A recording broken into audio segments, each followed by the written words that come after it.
नमस्कार दोस्तों, मैं डॉक्टर जागनश्याम सिंह और आप देख रहे हैं द फियरलेस टॉक। दोस्तों, आज के इस वीडियो में हम एक ऐसे विषय के बारे में बात करने वाले हैं जिसके बारे में बहुत सारे जो हमारे टीचर्स हैं, हमारे पेरेंट्स हैं, इस विषय में बात नहीं करते। तो मेरा जो आज का जो टॉपिक रहेगा वो रहेगा कि जो 10वीं के बाद हमने 11वीं में जो स्ट्रीम चूज़ की है, स्ट्रीम चूज़ करते समय हमने जो गलतियां की हैं उसको कैसे सुधारें। ठीक है ना।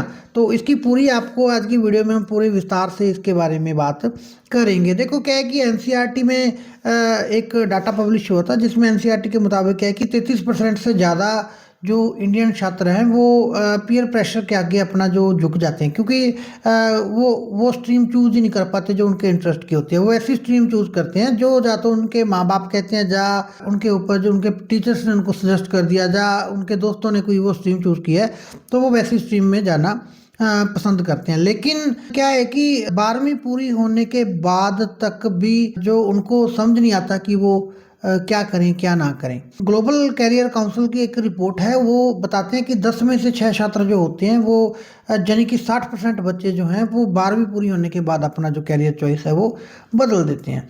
तो यहाँ पे एक सबसे बड़ा सवाल आता है कि इसका क्या कारण है कि ये जो स्ट्रीम चेंज करी हमने 12वीं के बाद, तो वो उसका क्या रीज़न होता है। तो उसका सिंपल सा जवाब है कि 11वीं में हमने कोई गलत स्ट्रीम चूज़ कर ली। यानी कि 11वीं हमने जो एडमिशन लिया वो किसी दोस्त के साथ मिलके ले लिया, पेरेंट्स के कहने पे ले लिया या टीचर्स के कहने पे ले लिया। तो आज की जो पूरी वीडियो है वो इसी चीज़ के ऊपर अपने फोकस रहेगी कि जो गलती हमने 11वीं में की है वो गलती आगे 12वीं में हम ना कर पाएँ। तो आज की इस वीडियो में हम कुछ जो टॉपिक हैं हमारे वो रहेंगे कि 12वीं के बाद कन्फ्यूज़न और कन्फ्यूज़न क्यों बढ़ जाता है और ज़्यादा, और 5 ऐसे मेजर पाथ कौन कौन से हैं जिनमें आप जाते हो तो उनकी रियलिटी क्या है, आप रियलिटी के बारे में उनकी जो एक्चुअल रियलिटी है वो मैं आपको दिखाऊंगा इसमें। फिर हम एक ऐसी सच्चाई की भी बात करेंगे जिसको अक्सर ही इग्नोर कर दिया जाता है, यानी कि लाखों स्टूडेंट का जो स्ट्रीम मिसमैच होता है उसके बारे में हम बात करेंगे। फिर हम बात करेंगे कि पेरेंट्स का इसमें क्या रोल होता है इसमें, और ऑनर्स के जो कोर्सेज हैं उसके बारे में हम थोड़ा आपको यहाँ पे बताने की कोशिश करेंगे। और at the end of the video हम आपको 5 ऐसे जो स्टेप्स हैं उसके बारे में बताएंगे कि जो आपके कन्फ्यूज़न को सही डिसीजन में बदलने का काम करेंगे। तो दोस्तों, सबसे पहले बात करते हैं कि कन्फ्यूज़न कहाँ से स्टार्ट होता है।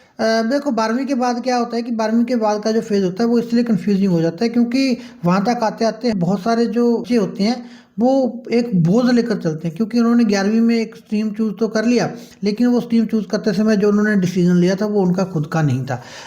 उन्होंने किसी टीचर्स के बहकावे में आके या पेरेंट्स के में या दोस्तों के साथ मिलके उन्होंने एक स्ट्रीम चूज़ तो कर लिया, 2 साल उसी में निकाल भी दिए, लेकिन उनको आज भी पता नहीं है कि उनको क्या करना है क्या नहीं करना, आगे जाके उनका क्या फ्यूचर होगा क्या फ्यूचर नहीं होगा। तो बहुत सारे बच्चे ऐसे होते हैं। तो ये एक्चुअल में ये असली कन्फ्यूज़न नहीं है। अब कन्फ्यूज़न यहाँ पे शुरू होता है कि अब आगे क्या करें, क्योंकि अगर वो स्ट्रीम को छोड़ते हैं, क्योंकि छोड़ सकते नहीं, क्योंकि किसी के दबाव में जाके फिर एक मन में डर रहता है कि समाज क्या कहेगा, या दोस्त क्या कहेंगे, या पेरेंट्स क्या कहेंगे, टीचर्स क्या कहेंगे, और उनके बहकावे में आके आपने 11वीं में गलत स्ट्रीम तो चूज़ कर लिया, लेकिन अब आके क्या करें, अब उसको बदला जा सकता है या नहीं बदला जा सकता। तो यहाँ पे एक सिंपल सी क्लियर बात है दोस्तों कि हाँ, आप इसको बदल सकते हैं, लेकिन ये जो डिसीजन होता है ये थोड़ा कॉम्प्लिकेटेड होता है, ये थोड़ा मुश्किल होता है, क्योंकि आपने जो पहला डिसीजन था, जब 11वीं में आपने एक स्ट्रीम चूज़ करना था, उस समय जो आपने डिसीजन लिया था उसमें आपको इतनी ज़्यादा हिम्मत नहीं दिखानी थी। ठीक है ना। आपने कहा कि मेरे को साइंस लेनी है, जी हाँ ठीक है, आपने साइंस ले ली। आपने कहा कि मेरे को आर्ट लेनी है, आपने आर्ट ले ली। कॉमर्स लेनी है, कॉमर्स ले ली। आपने वहाँ पे सिर्फ एक नया रास्ता चुनना होता है आपने। लेकिन यहाँ पे आके एक बड़ी समस्या ये आती है कि जब आप 11वीं 12वीं करने के बाद आपको पता चलता है कि जी मैंने तो गलत रास्ता चूज़ कर लिया, अब क्या करें। तो वहाँ पे आके एक प्रॉब्लम क्रिएट हो जाती है कि वहाँ पे हिम्मत दुगनी दिखानी पड़ती है, क्योंकि पुराने रास्ते को छोड़ के नए रास्ते पे जाना इतना आसान नहीं होता, कभी भी नहीं होता।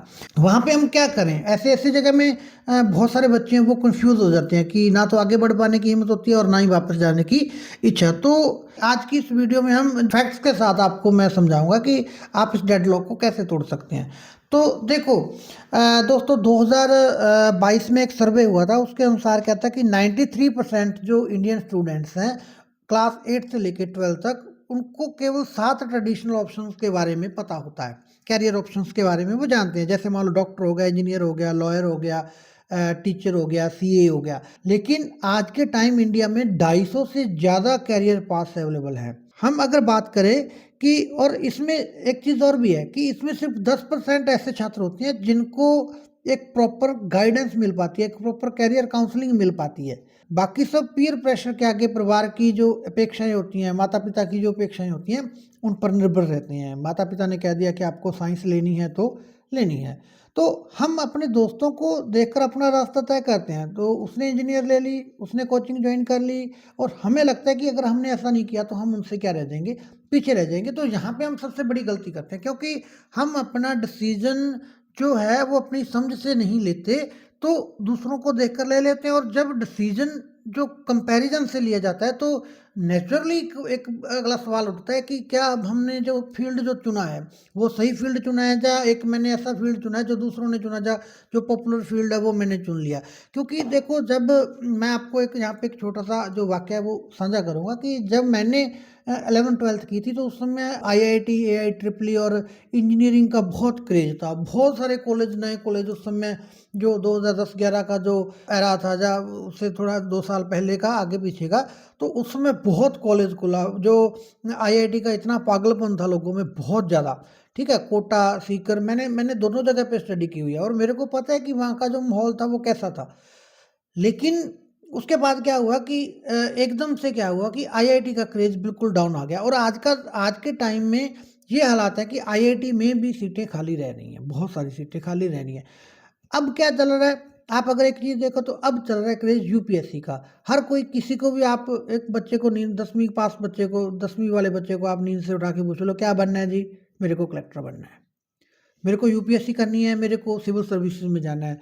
उसको पता नहीं है कि सिविल सर्विसेज है क्या, उसको नहीं पता कि सिविल सर्विस कितनी आसान है या टफ है। लेकिन जो हमारे सोशल मीडिया में जो हम लोगों ने जो रील्स देख देख के जो आईएएस आरएएस बड़े अफसर अधिकारी हैं वो आजकल रील्स बनाते हैं, तो उसके आधार पे हमने ये चूज़ कर लिया कि जी इनकी जो वो जो लाइमलाइट में रहते हैं, तो वो जी इनकी लाइफ बहुत ज़्यादा शानदार होती है। तो उस चक्कर में क्या है कि सभी बच्चों क्या है, एक तरफ जो भागने लग गए हैं।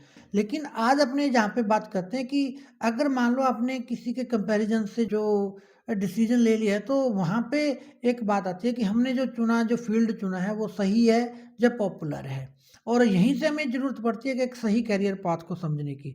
तो देखो, अब अगर अपने बात करें सही करियर ऑप्शंस की, तो इसमें इंजीनियरिंग हो गया, मेडिकल हो गया, कॉमर्स हो गया, क्रिएट, और इसके अलावा क्रिएटिव फील्ड्स बहुत सारे हैं, स्किल बेस्ड करियर जो ऑप्शंस बहुत सारे जो फील्ड हैं, ये सारे सिर्फ फील्ड नहीं होते, ऑप्शंस नहीं होते, ये बहुत सारी दिशाएं हैं जिसमें आप आगे जाके अपना जो काम है वो कर सकते हो, अपना जो करियर है वो बना सकते हो। तो 12वीं के बाद जो करियर का जो सही चुनाव है वो बल्कि ये एक जीवन की दिशा को तय करने का एक महत्वपूर्ण कदम होता है, एक मोड़ होता है। तो यहाँ से अगर आपने रास्ता चुना है, तो वो आपकी रुचि के अनुसार अगर आपने नहीं चुना, तो आपके सामने जितनी भी संभावनाएं हैं, जो आपकी जो क्षमता है, भविष्य की जितनी भी संभावनाएं हैं, उनके बीच का जो संतुलन है उसको बना के ही चुनना पड़ेगा आपको जो रास्ता है। ठीक है ना? 12वीं के बाद आप अगर करियर चुनना जो सिर्फ एक निर्णय नहीं होता, बल्कि एक जीवन की एक दिशा तय करने वाला एक महत्वपूर्ण कदम होता है, क्योंकि ये लाइफ का वो वाला फेज आ जाता है जब आपका एक एक साल, एक एक दिन बहुत ही कीमती होता है ना? तो आपको एक एक साल यहाँ पे वेस्ट नहीं करना चाहिए मेरे हिसाब से। तो आप वहाँ पे जाके सिर्फ वही सिलेक्ट चूज़ कीजिए, वही सब्जेक्ट चूज़ कीजिए जो आपके इंटरेस्ट के हैं। ब्रॉडली देखे जाए तो हमारे पास मेनली 5 प्रकार के स्ट्रीम आते हैं, जिसमें आप क्या कहते हैं, साइंस, कॉमर्स और आर्ट, और कुछ स्किल बेस्ड जो कोर्सेज़ हो गए, और लास्ट में आता है कॉम्पिटिटिव एग्ज़ाम्स। तो मैं इसमें थोड़ा-थोड़ा आपको बता देता हूँ कि जो साइंस होता है वो उन छात्रों के लिए होता है जिनकी रुचि किसी तकनीक में है, मैथ में है, और विज्ञान में जिनकी रुचि है, जिनको साइंस अच्छी लगती है।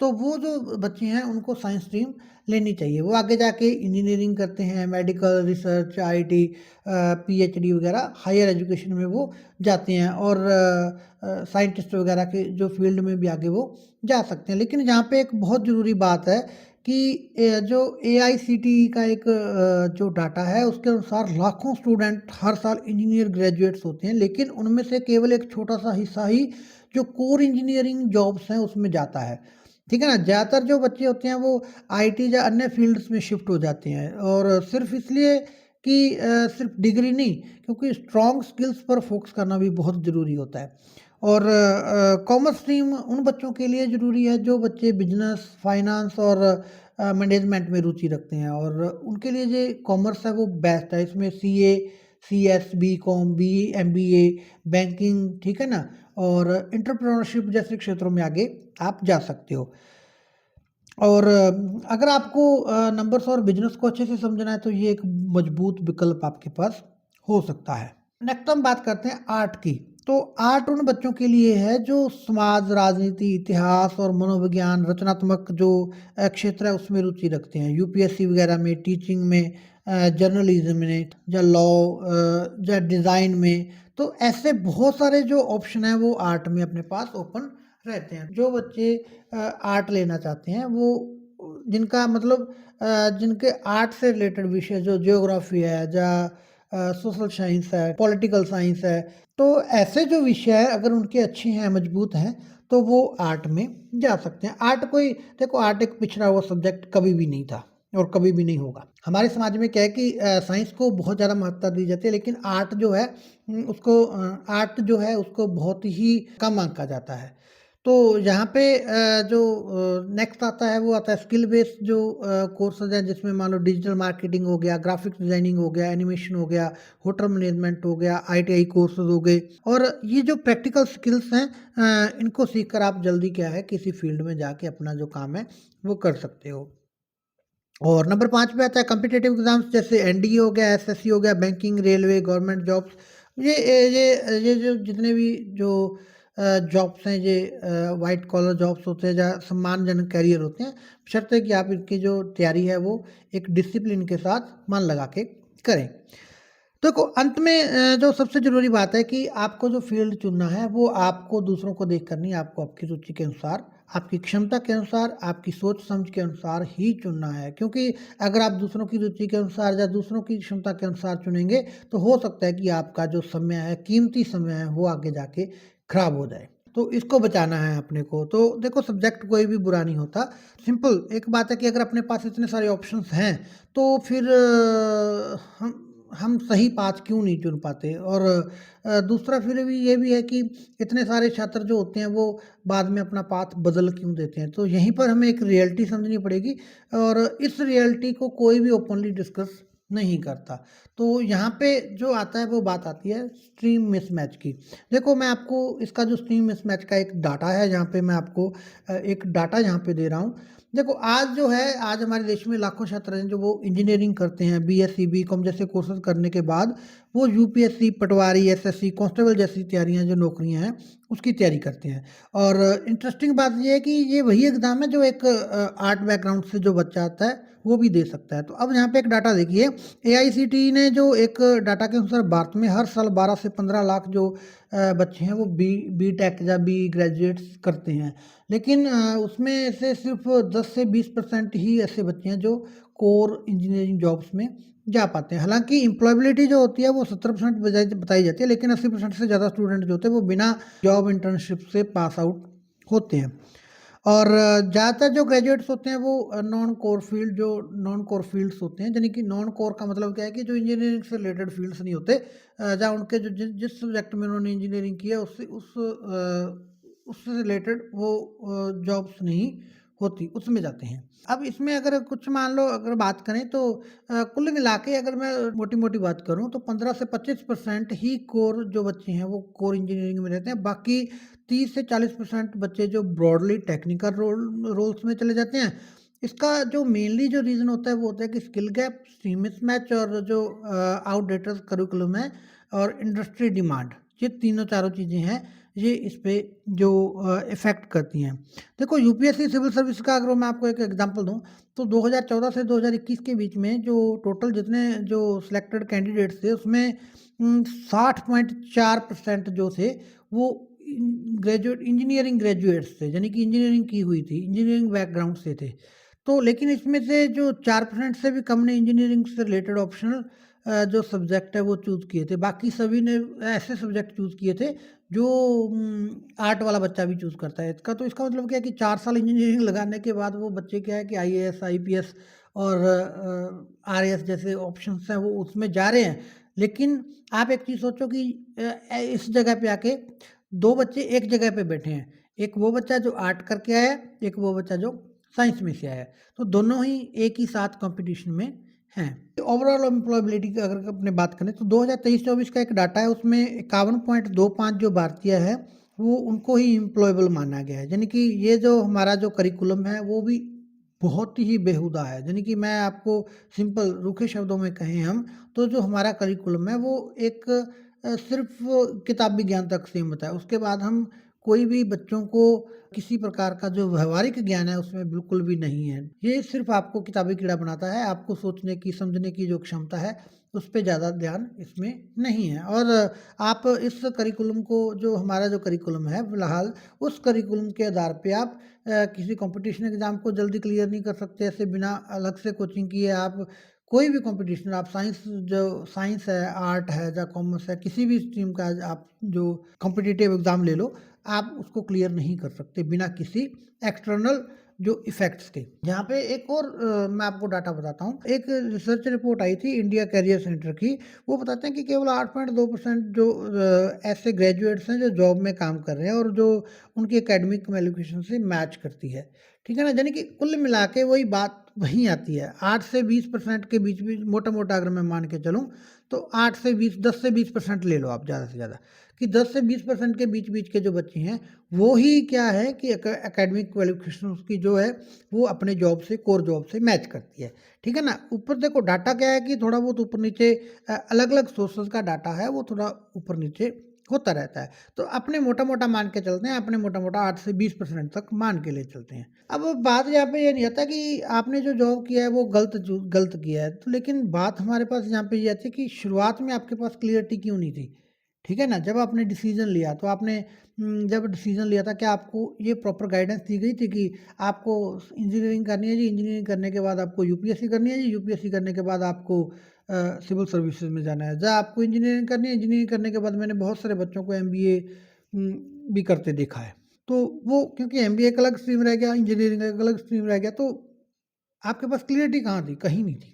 तो ये चीज़ आपके काफ़ी जो लाइफ़ का जो इम्पोर्टेंट टाइम है वो बर्बाद कर देता है। तो इसका जो कनेक्शन है वो सीधा-सीधा पेरेंट्स और टीचर्स से भी जुड़ा हुआ मैं मानता हूँ। तो पेरेंट्स हमेशा बच्चे के लिए बेस्ट चाहते हैं, नो डाउट, ठीक है ना? लेकिन इसमें कई बार क्या होता है कि हम सेफ फ्यूचर के चक्कर में बच्चों को क्या कर देते हैं, उनका फ्यूचर है बिल्कुल बिगाड़ देते हैं।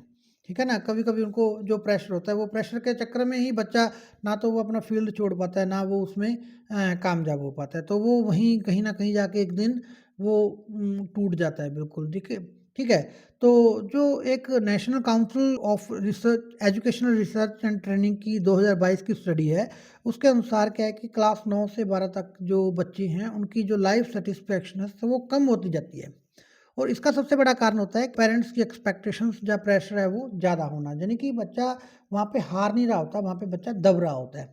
बस आप एक पल के लिए सोचिए कि आपका बच्चा है वो जो बनना चाहता है आप वो सिर्फ़ खुश रखने के लिए वो नहीं बन रहा, लेकिन आपको खुश रखने के लिए वो उस रास्ते पर चल दिया है जिस रास्ते के बारे में उसको कोई भी नॉलेज नहीं है या इंटरेस्ट नहीं है। इंजीनियरिंग या मेडिकल लाइन जो कुछ भी हो सकता है, जो भी आपके बच्चे के लिए आप भी कभी नहीं सोचते कि ये अपने बच्चे के लिए, हमारे बच्चे के लिए ये सेफ़ है, सही है या नहीं है। अब एक जो हमारे समाज में सबसे बड़ी जो समस्या आती है वो आती है कंपैरिज़न की कि पड़ोसी का बेटा तो 90% लेके आया और तू 70% पे भी, तो वो भी ज़्यादा इतना देखो वो बच्चों को मेंटल जो प्रेशर है वो एक्स्ट्रा क्रिएट करता है और इससे ज़्यादा कुछ नहीं। देखो, एक चीज़ यहाँ पे याद रखना है अपने पेरेंट्स ने, ये मेरा सिर्फ़ पेरेंट्स के लिए ये जो एक रिक्वेस्ट है कि आपका बच्चा है वो परफेक्ट नहीं बनना चाहता, बस वो ये चाहता है कि उसको कोई समझे। उसने क्या चूज़ करना है, उसने किस फ़ील्ड में जाना है, तो आप उसमें उसकी हेल्प करो।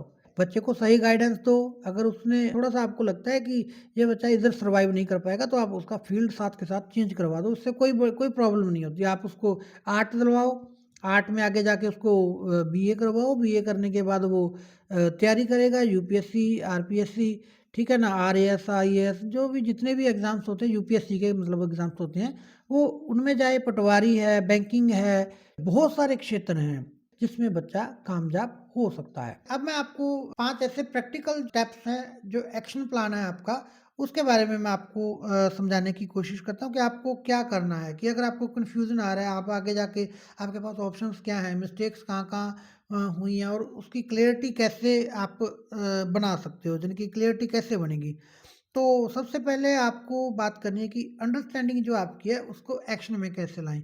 तो सबसे पहला, देखो आपको क्या करना है, सेल्फ ऑडिट करना है। सेल्फ ऑडिट का मतलब क्या है कि इंटरेस्ट को देखना है, स्ट्रेंथ, वैल्यूज़ और पर्सनैलिटी, इन तीनों को समझना है कि आपको करते समय जो समय का पता नहीं चलता, आप उस फ़ील्ड को चुनिए। जब तक आप खुद को समझोगे नहीं, तब तक आपका करियर जो है, वो सही नहीं चूज़ कर पाओगे। दूसरा इसमें आता है करियर रिसर्च। क्लैरिटी सुनने से नहीं आती, देखने और समझने से आती है।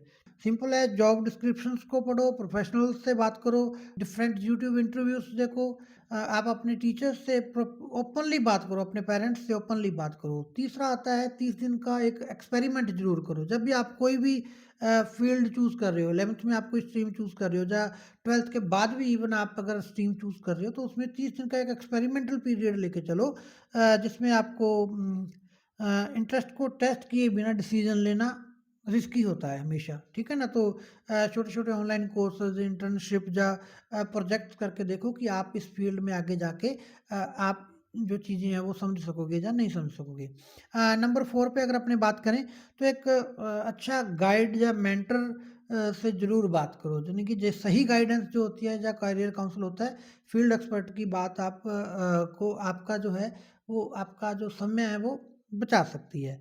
और नंबर 5 पे डिसीज़न्स और डेडलाइन्स, डिसीज़न्स की डेडलाइन्स ज़रूर फ़िक्स करो कि मेरे को इतने दिनों तक अपना जो फाइनल डिसीज़न है वो लेना है। नहीं तो क्या है कि ज़्यादातर समय ज़्यादा ख़राब करने पे भी आपका लॉस हो सकता है। तो जब आप इन सब चीज़ों को जब आप इन सब चीज़ों को फ़ॉलो करोगे, तो धीरे-धीरे आपकी कन्फ्यूज़न जो है वो क्लैरिटी में बदल जाएगा। तो ये आपका सिंपल सा एक तो मैं जो पूरा सेटअप है वो आपको करना है, इसको फ़ॉलो करना है। और अगर आपके मन में भी कोई सवाल है, आप अगर मान लो किसी कैरियर या किसी पर्टिकुलर स्ट्रीम के बारे में या किसी सब्जेक्ट के बारे में आप पूछना चाहते हो, तो आप हमारे जो कमेंट बॉक्स है उसमें हैशटैग कैरियर लिख के आप जो अपना क्वेश्चन है वहाँ पे छोड़ सकते हो, तो हम आपका उसको जो जवाब है वो ज़रूर देंगे। तो दोस्तों, ये आज की जो वीडियो थी, मैं उम्मीद करता हूँ कि आपको बहुत सारी चीज़ें हैं वो समझ में आ गई होंगी, क्योंकि देखो समय बहुत मतलब इन चीज़ों के बारे में समझाने के लिए बहुत ज़्यादा समय चाहिए। आप घंटा, डेढ़ घंटा, 2 घंटे की एक पूरा लेक्चर चाहिए होता है। लेकिन देखो छोटे समय में हम इतनी ज़्यादा चीज़ें जो हैं विस्तार से नहीं बातें कर सकते, लेकिन फिर भी मैंने कोशिश की है कि आपको सब चीज़ें जो हैं वो आपको समझ आ गई होंगी। ठीक है? अगर फिर भी कोई चीज़ आपके दिमाग में क्वेश्चन्स हैं या कोई चीज़ रह गई है, तो आप उसके बारे में हमें कमेंट बॉक्स में कमेंट करके ज़रूर पूछिएगा। और ये जो वीडियो है, वो वीडियो आप अपने जो 10वीं में पढ़ने वाले, जो 10वीं पास आउट करने वाले बच्चे हैं, ठीक है? जो 11वीं में जिन्होंने अभी-अभी एडमिशन लिया है या जिन्होंने 12वीं पास की है और जो कॉलेज में जाना चाहते हैं, उनके लिए उनके साथ ये वीडियो आप ज़रूर शेयर करो। ताकि उनको जो अगर उन्होंने 11वीं में कोई गलती की है, तो वो आगे जाके कॉलेज में ना गलती करें, ताकि उनका जो आने वाला समय है वो खराब ना हो। तो दोस्तों, इसी के साथ मैं आपसे इजाज़त चाहता हूँ। मिलते हैं आपके साथ एक नई वीडियो में, किसी नए टॉपिक के साथ। तब तक आप वीडियो को लाइक करना, चैनल को सब्सक्राइब करना और अपने दोस्तों के साथ शेयर ज़रूर करना। धन्यवाद।